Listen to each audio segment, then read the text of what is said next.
Alors maintenant, je vais détailler le code du lexeur. Donc ici, ça commence en fait par une petite fonction de débugage, donc qui prend en paramètre une lambda f, et si la macro debug a été définie, ben, ça appellera f, sinon ça ne fera rien. Donc pour appeler f, en fait pour définir la macro, il suffit de faire ça ici. Donc maintenant, ici, ça va être notre structure qui va représenter une position. Donc une position, ça sera utile pour justement conserver le numéro de ligne actuel. Ici, cnum, c'est pour le nombre de caractères lus depuis le début du fichier, depuis le début du flow d'entrée.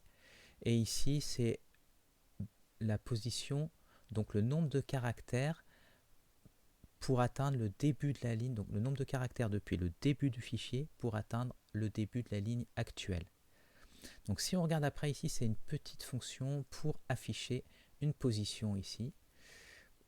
Donc sur le stream de sortie au stream. Donc ça va juste nous afficher la ligne, alors le numéro de ligne plus 1 parce qu'ici on commence en 0. Et cette petite formule là, ça nous permet de calculer, donc ça c'est le nombre de caractères total, donc où on en est actuellement depuis le début du fichier. Ça c'est le nombre de caractères depuis le début du fichier jusqu'au début de la ligne actuelle. Donc on fait la différence pour savoir dans la ligne actuelle où on en est. Et on rajoute toujours plus 1 parce que ça va être indexé en 0 sinon. Alors maintenant, on a trois classes principales dans ce fichier. On a l'exbuff, la classe qui permet de représenter le buffer d'entrée. On a ensuite une classe qui s'appelle ici DFA. Donc c'est l'automate fini déterministe. D'ailleurs, si on regarde un petit peu à quoi ça ressemble, on va reconnaître des transitions ici. Donc une matrice de transition, ce truc-là. On verra ici, ce sont les états qui sont terminaux, etc. Et ensuite, une dernière classe qui est le lexeur proprement dit, le scanner, ici. Et on voit que ça regroupe en fait l'automate et le buffer, le lexbuff. Donc, comment marche le lexbuff? Alors, si on regarde ici le petit dessin, donc là, ça va nous... c'est notre buffer d'entrée, donc qui contient les caractères du flow sous-jacent. Et on peut reconnaître ici ce qu'on avait vu dans la vidéo précédente, c'est-à-dire l'information de début du lexem qu'on est en train d'essayer de reconnaître. Là, ici, last position, c'est on a reconnu pour l'instant entre ça et ça, c'est un lexem valide, mais comme on doit faire le plus long match, on continue. Donc là, c'est la position courante où on en est pour l'instant. Entre là et là, ce sont les caractères valides de notre buffer. Donc ça, le lexbuff len ici, c'est la longueur depuis le début là. Et ici, c'est la longueur aussi depuis le début. Donc ici, en fait, c'est la taille de notre buffer. Et dans le buffer, c'est la partie actuelle qui contient des caractères valides. Donc, si on passe en revue les attributs maintenant de notre classe lexbuff, alors on peut voir ici un caractère spécial, end of file. Donc les caractères ASCII, ça va être 0 à 127. Et ici, c'est pour ne pas avoir à traiter différemment la fin de fichier. Donc, on va définir un caractère spécial, donc aucun des caractères ici, qui nous permettra de le mettre en fait dans le buffer d'entrée aussi, ce end of file. Donc là, les trois premiers ici, on reconnaît nos curseurs, donc nos indices dans ce tableau-là, dans ce buffer, donc start post, last post et la position courante. Et ici, on reconnaît la longueur, donc la longueur ici depuis le début du buffer. Ensuite ici, ce sont des informations de position, donc ce qu'on avait vu ici, qui vont nous permettre de mémoriser justement, en fait ça calque ça, sauf que ce ne sont pas des indices cette fois-ci, mais ça véhicule le numéro de ligne, le nombre de caractères depuis le début du fichier, le nombre de caractères depuis le début du fichier, jusqu'à le début de la ligne courante. Alors ici, ça va être notre flow, donc un pointeur sur le flow d'entrée. Donc eStream, c'est une classe abstraite. Donc là, ici, on va avoir besoin d'avoir un pointeur. Et ce eStream pourra être soit, par exemple, l'entrée standard ou un fichier. Donc si on regarde dans notre main en bas, on voit ici, là le stream, ça sera CIN, donc l'entrée standard. Et ici, ça sera un ifstream, donc un fichier. Et c'est ce qu'on avait vu lors de la vidéo précédente, quand j'ai fait l'exemple avec programme ou avec l'entrée standard. Alors, ici, pourquoi on a cet attribut, la booléen, qui dit est-ce que je suis le propriétaire en fait de ce pointeur? Est-ce que, en gros, est-ce que je vais avoir besoin de détruire ce pointeur ou non? Alors, pourquoi on a ça? Donc, si on regarde plus bas, alors déjà, si on regarde ça, ici dans le main, comme on a vu tout à l'heure, ça, c'est in. Je ne veux pas détruire cette entrée standard là qu'on va me passer. Donc là, par contre, quand je vais faire ce new, là, je voudrais le détruire. Donc si on regarde le constructeur, voilà, ici on a ces deux constructeurs là. Donc celui-là, il prend en fait une référence sur un stream. Donc ça serait par exemple le CIN. Donc là on dit, ok, c'est pas moi qui détiens, qui doit détruire, m'occuper de détruire le flow ici, le pointeur que j'obtiens ici. Donc je prends l'adresse du flow. Donc c'est pour ça que je vais mettre owns à false. Donc dans le destructeur, je n'aurai pas à détruire le pointeur. Ici, là c'est moi qui va être responsable de la destruction. On m'a donné un pointeur avec un new et je devrais le détruire dans le destructeur. Donc si on regarde le destructeur qui est ici, donc qui sera appelé quand l'objet lexBuff devra être détruit, et ben on fait appel à close, et close, qu'est-ce que ça fait? C'est ici, et ben il regarde simplement, est-ce que c'est moi qui dois détruire le pointeur? Si oui, et ben je fais un delete. Alors ce qu'on fait en plus ici, c'est qu'on va demander en fait au flow sous-jacent, donc ici cette fonction là, si jamais il y a un problème sur le flow, et ben tu nous envoies une exception. Ici on a en fait ça c'est représenté par ce tableau de caractères. Donc je me sers de la librairie standard et de la classe vector de la librairie standard. Alors pourquoi je prends ça? Parce que ça va me faciliter la vie. En fait, on va voir dans le refill que on va avoir besoin de redimensionner ce tableau-là. Donc au début, le tableau va avoir une taille petite, et si par exemple on analyse un fichier de taille importante avec des identifiants, je sais pas, qui sont très très grands, et ben on va avoir besoin d'augmenter la taille du buffer. Alors, c'est pratique d'utiliser le vecteur parce que lui, il va gérer ça correctement. Notamment, il va redimensionner de manière intelligente. Genre, imaginons que si j'ai un tableau, imaginons qu'il n'y ait que 2 cases au début, et que je veux, j'ai rempli ces 2 cases-là, donc je veux ajouter un élément là, donc il va falloir redimensionner le tableau. Donc si on fait simplement, quand je redimensionne un tableau, genre j'ajoute de la place, alors je vais prendre un cas extrême, j'ajoute de la place pour un seul élément. Donc il faut que je réalloue une zone mémoire pour ces 3 là, que je copie ici. Donc là c'est linéaire en la taille de ça. Et imaginons maintenant quand je vais re-remplir ici, maintenant j'ai plus de place ici, donc si je recommence, donc j'ai une case en plus, bien sûr c'est pas malin de faire ça, mais je dois recopier encore, donc encore une fois linéaire dans cette taille là, et je rajoute mon élément, etc., etc. Donc là ça veut dire en fait que l'ajout d'un élément, ce n'est plus en temps constant. Donc Vector lui va faire bien les choses, et il va se dire ok, quand je dois redimensionner, je vais doubler la taille. Donc ici, imaginons, j'étais là. Donc je redimensionne, je double, donc là il faut que je fasse les copies. Mais là ça va être un peu plus long maintenant pour remplir le tableau. Donc quand je vais arriver là, ok, là il faut que je redimensionne. Donc si je redouble encore une fois, ça va être encore plus long à atteindre le nouveau redimensionnement.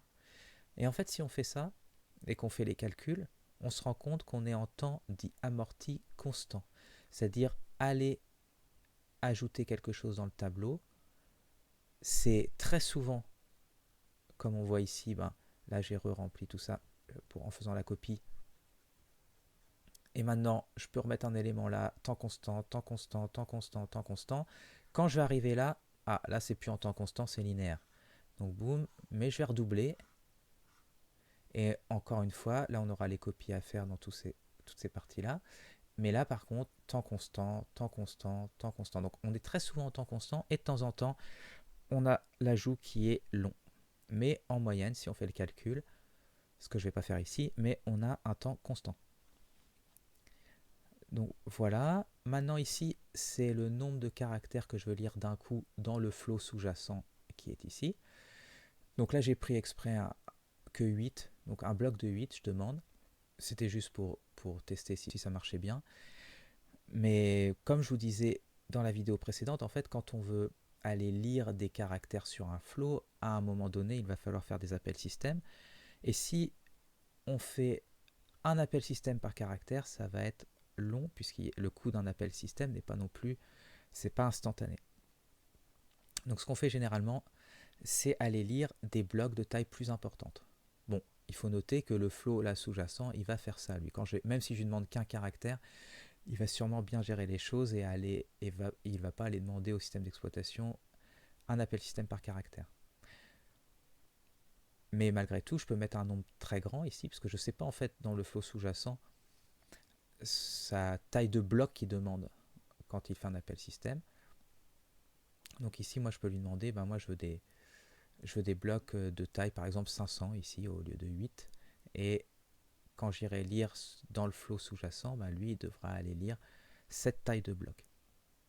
Potentiellement, il pourra lire plus s'il veut bufferiser davantage, mais voilà, moi, je peux gérer ça ici. Maintenant, ici, c'est notre tableau qui va nous servir justement quand on va devoir aller chercher des caractères dans le flow d'entrée ici. Donc on va lui demander de remplir ça là-dedans.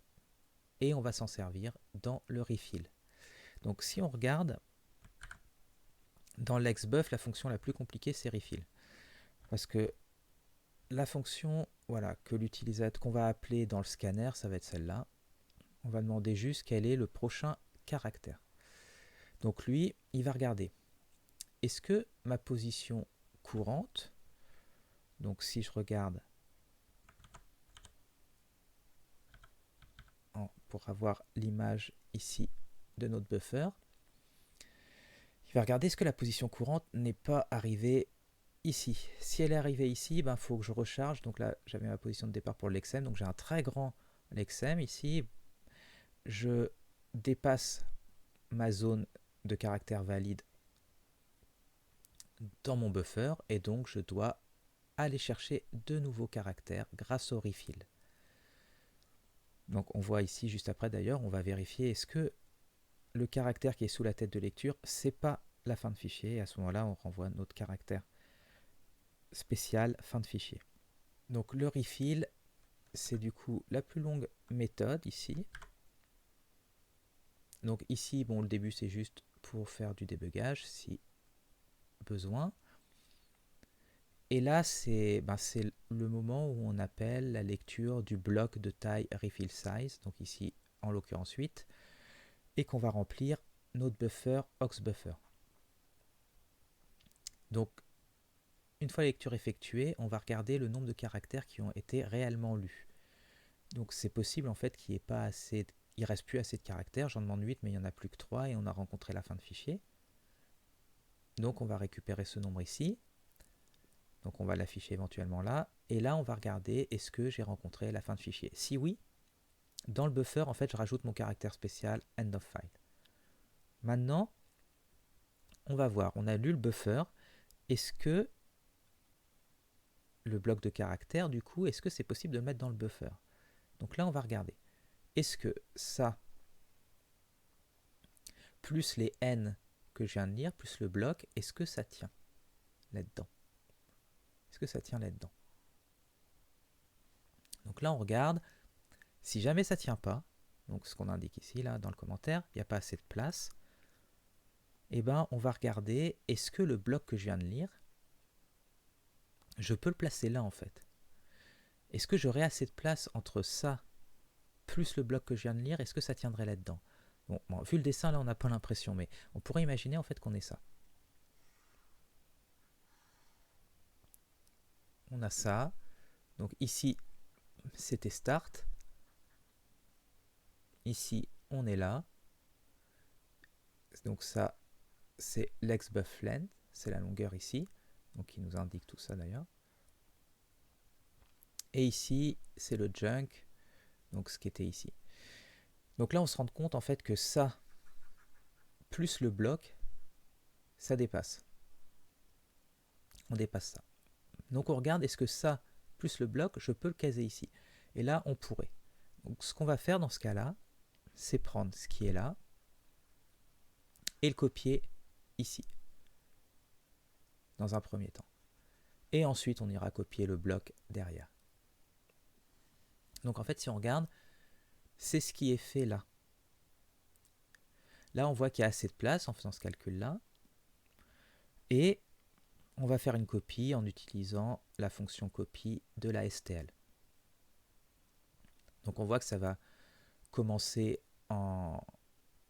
on reprend le début du buffer, donc le début ici.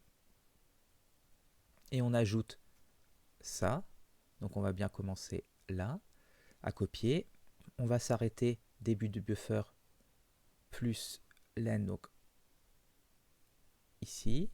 Donc on va juste un cran derrière, mais la copie en fait elle va s'arrêter. La fonction copie, elle va, ça c'est la limite et elle va un cran avant la limite, donc c'est bon, on va bien copier tout ça. Donc ce qu'on va faire ici, c'est du coup copier de là à là tous les caractères donc, qui sont valides ici. Tous les caractères qui sont valides, et ben on va les déplacer au début. Donc begin de l'xBuffer. Donc sinon, bah, c'est dommage, en fait on a de la place nulle part, donc on va devoir redimensionner notre buffer ici. Donc cette partie-là, c'est ce qui va gérer ça. Donc là, on va en fait demander ici à mon vecteur de se redimensionner pour avoir au moins la place pour tout ça, plus la taille du bloc que je veux mettre derrière. Donc là, la classe vecteur va gérer ce que je dois doubler la capacité, tout ça, enfin, etc. Là, il va gérer ça tout seul. Et ensuite, ici, eh ben, on fait la copie comme tout à l'heure. On va copier encore une fois la zone qui est les données valides. On va les remettre à partir du début. Donc, une fois qu'on a fait ça, il y a quelque chose à ne pas oublier maintenant, c'est de remettre correctement les valeurs à jour ici. Donc bien sûr, vu que j'ai décalé cette zone-là vers la gauche, donc l'exStartPost va se retrouver ici en 0. Donc c'est ce qu'on indique là. Et ensuite, il faut bien décaler donc, de cette longueur-là, donc finalement de l'exStartPost, ce curseur donc, qui va se retrouver décalé, celui-là qui va se retrouver décalé de la même longueur aussi. Et la longueur maintenant, donc je vous rappelle, l'xBuffLength c'est du début jusque là, donc maintenant, pareil, il faut raccourcir ça de la longueur, pareil, du décalage ici. Une fois qu'on a fait ça, en fait, on a la garantie maintenant qu'on peut faire la copie. Donc on peut copier les éléments. Donc maintenant, on a notre buffer comme ça. On a recopié la partie valide à partir du début. Et ce qui nous reste à copier, bah, c'est notre aux buffer qu'on a lu à partir du flow. Donc je vous rappelle, on l'avait lu ici. Et ben, il nous reste à copier ce bloc à la suite ici. Donc c'est ce qu'on fait là. On copie le aux buffer, donc le bloc de caractère, donc de son début jusqu'à sa fin. Et on le copie où? Bah, juste après, ici. Donc l'ex buffer len, à cet endroit-là. Donc notre partie valide, maintenant, elle s'agrandit et elle devient tout ça. Donc on n'oublie pas de rajouter, oui, que maintenant on a le bloc en plus dans la longueur de la partie valide. Et voilà, on a terminé le refill. Donc si on regarde les autres méthodes, donc on avait vu le clause qui était utilisé dans le destructeur pour détruire le pointeur, si jamais c'est à nous de le faire. Donc on avait vu nos deux constructeurs, celui qui reçoit une référence, par exemple l'entrée standard, et celui qui reçoit un pointeur via le new.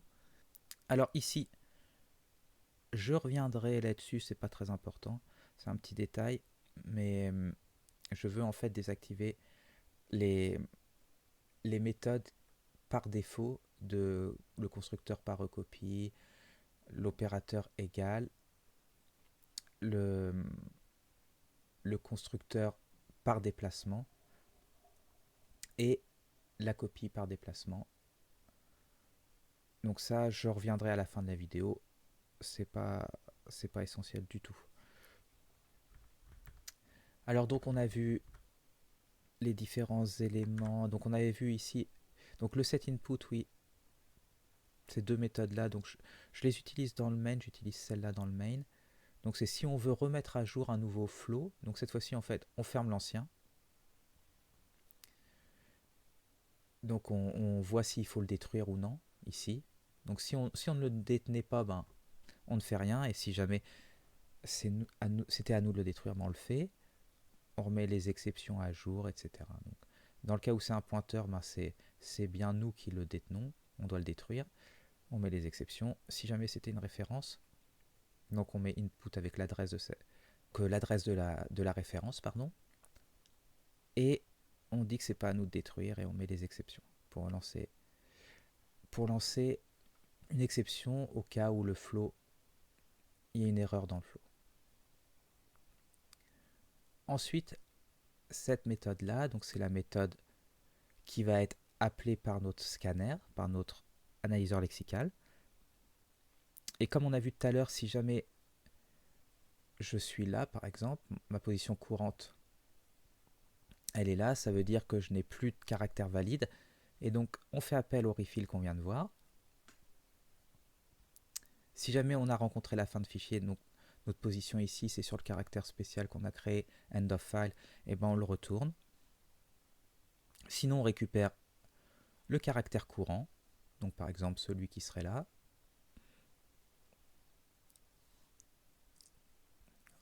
Éventuellement un petit affichage pour le débugage. On incrémente quoi maintenant? Celui-là, pardon. Et là, ici, dans la position courante, on va incrémenter le nombre de caractères. Donc je vous rappelle, ça sera ce genre de choses-là. Donc on incrémentera le nombre de caractères lus depuis le début du fichier. Alors on va voir les dernières méthodes maintenant. Donc ici, c'est pour récupérer le lexème actuel. Donc celui qu'on vient de reconnaître. Et on va voir que celui qu'on vient de reconnaître, en fait, donc là on va retourner une chaîne de caractères. On va se placer en début ici. Et la fin du lexème, on va voir plus tard pourquoi c'est ici, mais ça sera la position courante. En fait, la position courante, avant d'appeler lexème, on verra que le scanner, il va appeler la position backup to last position, qui nous remet sur la position où on avait rencontré un état terminal. Donc ici, en fait, juste avant, on sera placé ici. Et c'est pour ça que le lexème sera bien là. Donc maintenant, ici, c'est juste pour retourner la position de début du lexème, la position de fin ici. Ici, c'est pour quand on recommence à analyser un nouveau lexème, et ben on remet, si vous regardez bien, la position de départ, c'est la position courante. Donc là, typiquement, on se replacerait ici. Donc puisque la position courante, elle serait revenue ici aussi. Donc là, la position courante serait là. Maintenant, cette méthode-là, en fait, va nous permettre de dire, ben, ok, je viens de reconnaître un lexème valide, je sais qu'il faut faire le plus long match, donc il faut continuer encore, mais je mémorise la dernière position, donc ici. Donc ça va être ce last pos, et ben on le met à la position courante actuelle. Donc là on se dit, ok, le lexème actuellement, c'est un lexème valide, mais je continue parce que je dois faire le plus long match. Donc backup to last position, je l'ai présenté. Le new line, ça sera quand l'utilisateur aura décidé que ça représente une nouvelle ligne, donc sûrement sur l'anti/n, mais on fera appel à ce new line qui va nous permettre d'incrémenter le nombre de lignes dans la position courante et qui va aussi mettre à jour en fait ici le BOL, donc l'attribut BOL, donc beginning of line. Donc juste pour nous dire, bah ok, comme je suis passé à une autre ligne, et ben le nombre de caractères depuis le début du fichier va m'indiquer le début de la ligne actuelle. Alors, je ne vais pas rentrer dans les détails de print buffer, mais c'est ce qui me permet justement d'afficher pour débugger le buffer, donc la représentation qu'on avait vue la fois dernière. Donc là, on a vu le lexbuff. Maintenant, il nous faut passer à l'automate. Tout d'abord, on va se donner une représentation des différentes unités lexicales. Donc ici, je vais avoir un nom, donc je fais une petite énumération. Et là, ça va être le type, donc c'est let, le mot-clé let, le mot-clé letrec, l'unité lexicale entier, identifiant et la fin de fichier que j'ai rajouté là. Donc ensuite, on va définir ce qu'est une unité lexicale. Donc, je vais avoir besoin de son type, donc ici, soit let, letrec, etc. Variante, ça permet en fait, c'est comme une union en fait en C, en C++. Donc ça me permet de modéliser qu'attribut, ça peut être quoi. Donc ça va être, si vous vous rappelez, ça va être ça. Et si on exécute sur programme, on avait, vous rappelez, ça ici. Ça va être l'attribut, soit une chaîne de caractères, soit un entier. Donc voilà pour l'attribut. Maintenant, on a nos informations de position. Là, encore une fois, on peut les voir ici. Ça va être ce truc-là, start et end. Donc là, on a tout le token, en fait, son type, le lexème correspondant, et ensuite les positions de début et de fin de cette unité lexicale, de ce lexème. Alors là, c'est juste un opérateur d'affichage. Donc là, je ne vais pas le détailler, mais ça va être juste pour afficher justement ce qu'on voit ici. Ensuite, là, je définis une petite exception si jamais il y a une erreur d'analyse lors de l'analyse lexicale. Et ensuite, on va passer à l'automate fini déterministe.